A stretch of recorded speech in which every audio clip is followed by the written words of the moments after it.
एक तरफ हमने देखा था the Batman, dark, gritty, stylish, और दूसरी तरफ है James Gunn Superman, campy, confuse, sideline. तो मेजर सवाल ये उठता है कि why the Batman work but Superman could not. बात करते हैं आज के वीडियो में।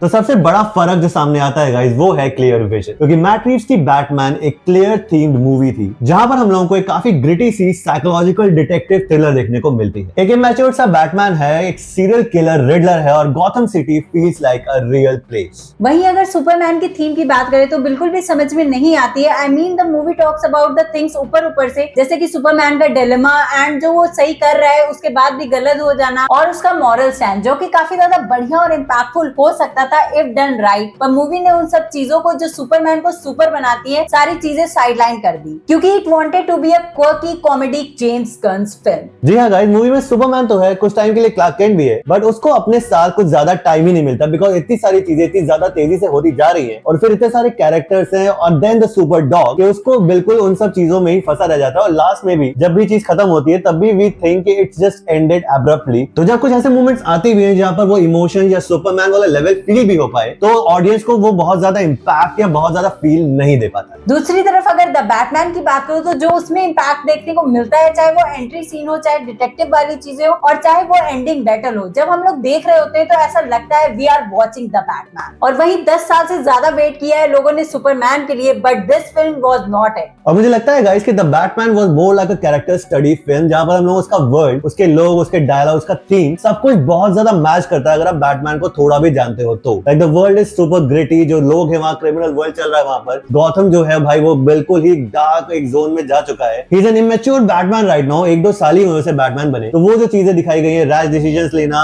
फाइट जिस तरह से वो कर रहा है, तो वो एक प्रॉपर कैरेक्टर एवोल्यूशन या फिर कैरेक्टर आर्क यहाँ पर देखने को मिलती है कि Batman is becoming a symbol of hope from a symbol of vengeance. पर यहाँ अगर सुपरमैन की बात करें तो there does not seem to be a massive change in character. मतलब हाँ, Superman is always a good alien guy, पर हमने उसको ओल्डर मूवीज में भी इवॉल्व होते देखा है, जो कि इस मूवी में कहीं कहीं फील भी होता है। जैसे कि वो एंड वाला डायलॉग था, ही understand that is a symbol of hope, but जब उस सीन को ही पूरा कंप्लीट नहीं होने दोगे तो इम्पैक्ट कहाँ से आएगा। अगर द बैटमैन की बात करें तो वहां पर एक मोमेंट आता है गाइस टुवर्ड्स द एंड जहां पर सब कुछ बहुत ज्यादा खराब होता चला जा रहा है। I mean Gotham is flooded, Batman को समझ नहीं आ रहा वो कैसे इस सब चीजों को रोकेगा या इन सब चीजों से निकलेगा। And then there is a contained battle जहां पर वो कुछ गुंडों वगैरह को मार रहा है रिडलर को रोकने के लिए। तो वो सारी चीजें यहाँ पर देखने में इतना ज्यादा इम्पैक्टफुल लगता है और जिस तरह से वो दिखाया गया है guys, like Matt Reeves direction so brilliant and Robert Pattinson ने जिस तरह से एक्ट किया है भाई, वो लगता ही नहीं कि आप कोई फिल्म देख रहे हो, वो लगता है कि आप रियल लाइफ में कोई चीज देख रहे हो यहाँ पर। बिकॉज जो ग्रिट्स है, जो चीजें हैं, जो इमोशंस यहाँ पर दिखते हैं, वो सब इतने ज्यादा रियलिस्टिक, इतने ज्यादा ग्राउंडेड से अप्रोच लेता है कि आपको आज भी मैं बात करूं उसके बारे में यार तो I am getting goosebumps kind of, because that film is one hell of a film guys. और मुझे लगता है कहीं ना कहीं सुपरमैन से भी लोग यही चीज एक्सपेक्ट कर रहे थे, because last proper Superman film अगर हम लोग कहें तो वो मैन ऑफ स्टील थी गाइस। और यहाँ पर भी लोग चाहते थे कि वो वाली चीज हम लोगों को प्रॉपर गॉड लाइक फिगर है वो चीज यहाँ पर कहीं ना कहीं देखने को नहीं मिली हम लोगों को, बिकॉज पूरी मूवी में वो वीक दिखाएगा। चलो वो चीज भी ठीक है कि तुम थोड़ा सा ग्राउंडेड अप्रोच ले रहे हो कि सुपरमैन वीक है, वो अभी भी अपने पावर्स को, चीजों को समझने की कोशिश कर रहा है, वो सब सही है। बहुत सारी गलत चीजें उसके साथ हो रही है, वो भी ठीक है, बट भाई कहीं ना कहीं लास्ट मोमेंट में हम लोगों को चाहिए था कि द गॉड फिगर जो वो है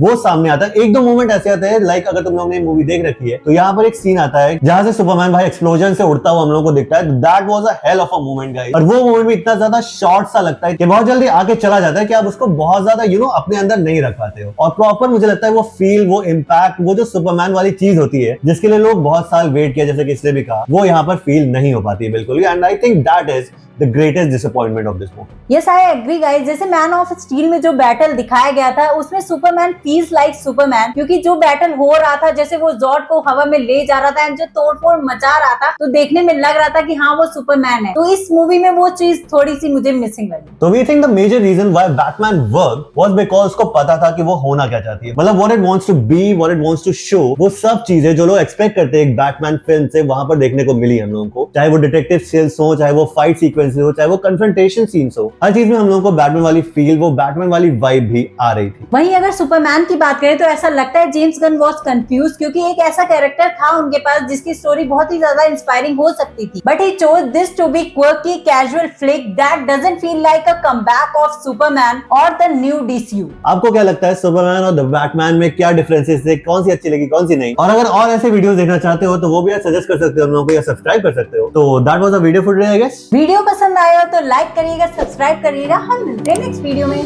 bye bye guys, keep rocking.